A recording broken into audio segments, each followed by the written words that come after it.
What is going on, everyone? It's Ultimate Spy 53 here, and welcome to Tales from the TARDIS, Episode 4. In today's episode, I'm going to be talking about all the times the Doctor has regenerated.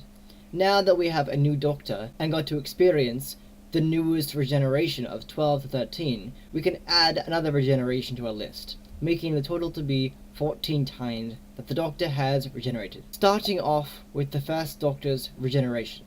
At this time within the show, regeneration was simply referred to as a renewal. It happened at the end of the 1966 serial, The 10th Planet.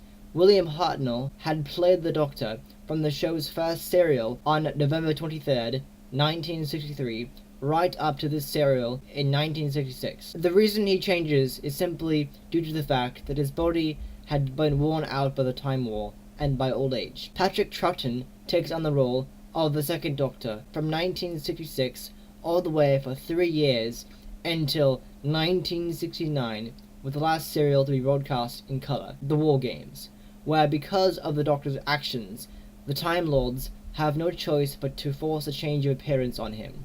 This was the first time the Doctor didn't die or become injured, causing a regeneration or a renewal. The third Doctor, here played by John Pertwee from 1970 to 1974, regenerates into the fourth Doctor at the conclusion of the serial Planet of the Spiders, after a wave of radiation poisoning hits the Doctor, infecting him to the point of death. He returns to Earth to regenerate into the fourth Doctor. This is the first time that the term regeneration is used. The fourth Doctor, played by the absolutely amazing Tom Baker, my all-time favourite classic Doctor from 1974 to 1981, has a sad farewell in the 1981 serial Logopolis, where after a battle with the Master, the Doctor is forced to fall from atop of the Paris Project radio telescope to his death. Fairly silly way for the Doctor's regeneration to trigger. A simple fall to his death. How original. As his companions kneel by his side, the mysterious Watcher fuses with him to start the regeneration. I have no idea where the writers came up with the idea to have the Watcher fuse with the Doctor for the regeneration. In fact, at Anglicon in December, I asked Peter Davison about the scene, and all he could say was he and Tom Baker literally had 3 minutes from 9:57 to 10 a.m. to film the scene where Tom lies on the ground for a shot. Then Peter has white makeup applied to his face for the part where the Watcher is fused with the fourth Doctor to transform into the fifth Doctor, who because of the Watcher's white appearance had to wear white makeup. Then they took off the makeup from Peter for the rest of the shot as it fades, and Peter then had to act surprised when he sat up. In my opinion, one of my least favourite regenerations of the classic era. Peter Davison's fifth Doctor's era starts in that same serial, but his first full adventure as the Doctor doesn't start till a little bit later in 1982, but I'm still counting the run from 1981 to 1984, because that's where a lot more of the official articles say Peter Davison played the Doctor for. The fifth Doctor's regeneration happens at the end of the 1984 serial The Caves of Androzani, where the Doctor comes in contact with the poison known as spectroxtoxemia, and like the fourth Doctor, sees all his past companions and friends, and right before his transformation into the sixth Doctor, the Master, as played by Anthony Ainley. The sixth Doctor, known as the shortest running Doctor of the original classic era, not counting the TV movie, was played by Colin Baker from 1984 to 1986. The regeneration was most unusual to film, as due to unknown reasons, Colin Baker was fired from the BBC, and so the regeneration sequence had to be filmed with the successor,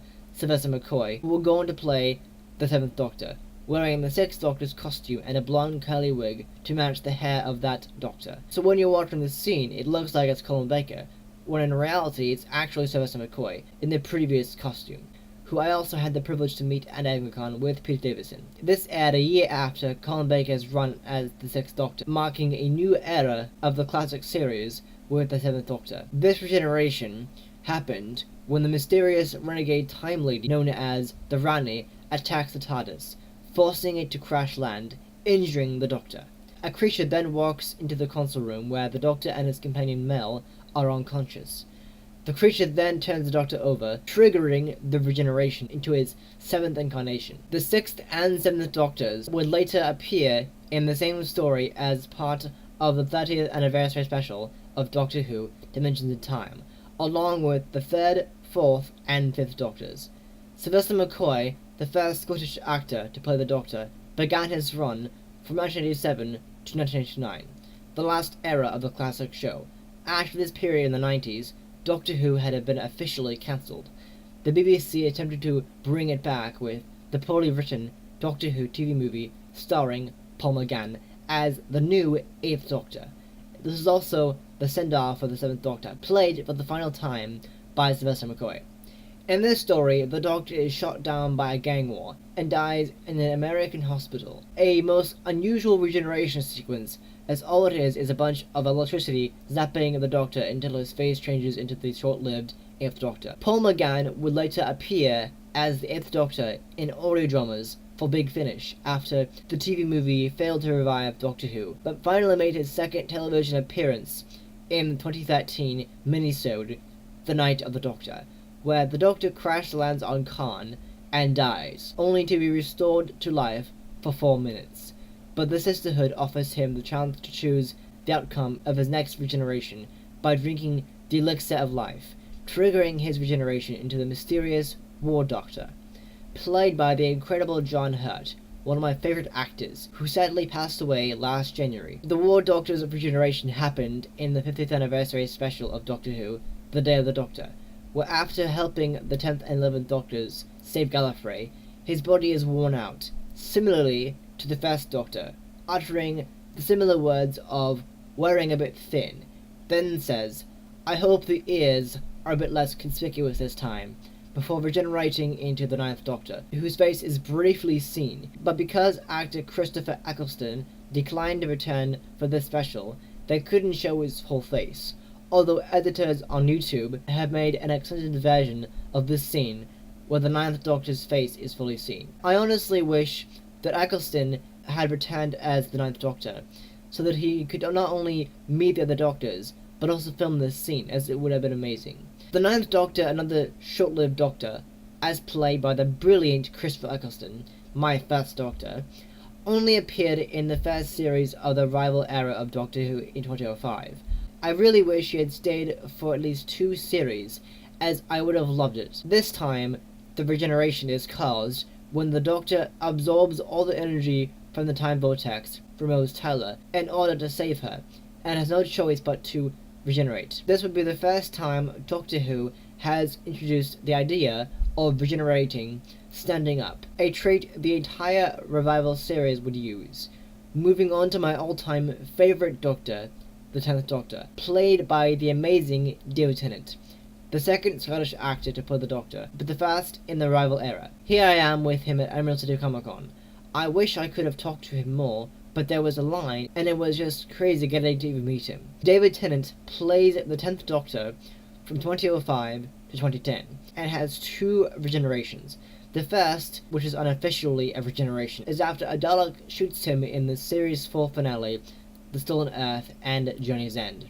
He simply puts the regeneration energy into his spare hand that he has kept on the TARDIS ever since he recovered it from Captain Jack, causing his change to stop. The 10th Doctor's actual regeneration happens at the end of his final episode, The End of Time Part 2, where the Doctor is exposed to access radiation from the Immortality Gate, which is essentially the booth that Wilfred is trapped in to save him, thus mortally wounding the Doctor to the point that triggers his next regeneration.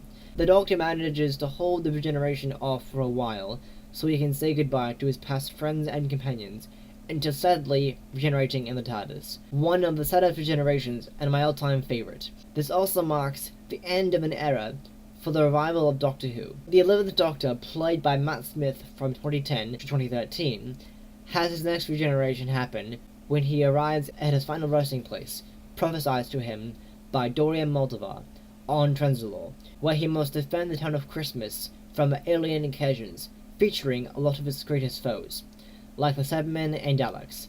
After doing so for hundreds of years, the Doctor's body grows old to the mysterious magical properties of Trenzalore, and nearly dies before Clara sends some help to the Time Lords, who grant him a new cycle of regenerations, as his current incarnation was his final one in his current cycle of Regenerations. I find it interesting that the Time Lords have to decide whether the Doctor is worthy enough to receive that new regeneration cycle. What would have happened if the Time Lords decided the Doctor hadn't done enough for them and decided to let the Doctor die, unable to regenerate? It would definitely have made for an interesting story, but I'm glad it was told differently. The Doctor then takes time to regenerate, eventually gaining his youth back, reciting a beautiful speech before completing his regeneration, shockingly, into the 12th Doctor. The 12th Doctor, played by Peter Capaldi, the third Scottish actor to play the Doctor, but the second of the rival era, has a fiery era from 2014 to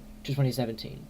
Although 2016 was mostly skipped, except for an appearance in the spin-off class and the 2016 Christmas special, due to Stephen Moffat's commitment to Sherlock. The 12th Doctor's regeneration is triggered after he is electrocuted by a Mondosian Cyberman in the Series 10 finale, The Doctor Falls, where at the end, he refuses to regenerate, and manages, like the 10th Doctor, to hold off on regenerating for a little while longer, until accepting it with advice from the first Doctor in the 2017 Christmas special, Twice Upon a Time. Here, he says goodbye to all the past companions he's travelled with. Even images of companions Rose, Martha, Donna, and Amy manage to flash by before wandering through the TARDIS one last time, giving advice to his next incarnation about what the new personality should try to be like before violently regenerating into his next incarnation, much like the 10th Doctor did in The End of Time Part 2, slowly destroying the console room. And for the first time, the Doctor regenerates into a woman, her first words being, "Oh, brilliant."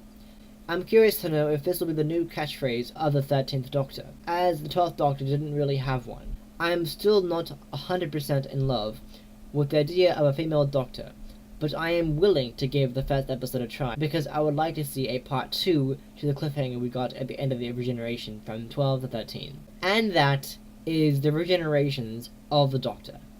Who knows how long Jodie Whittaker will stay in the role of the 13th Doctor. I'm hoping it will only be a few years, despite what fans want, as I'm just not used to this change, and really want them to cast not only another male actor, but one with orange/ginger hair, a hair color the Doctor has wanted for so long.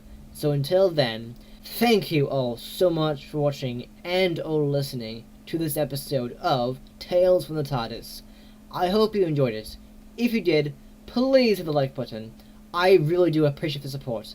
And, if you're new to this channel, subscribe for future episodes of this podcast and other series that I do, as well as other great content. And I'll be back next time with another episode. Alright, see ya.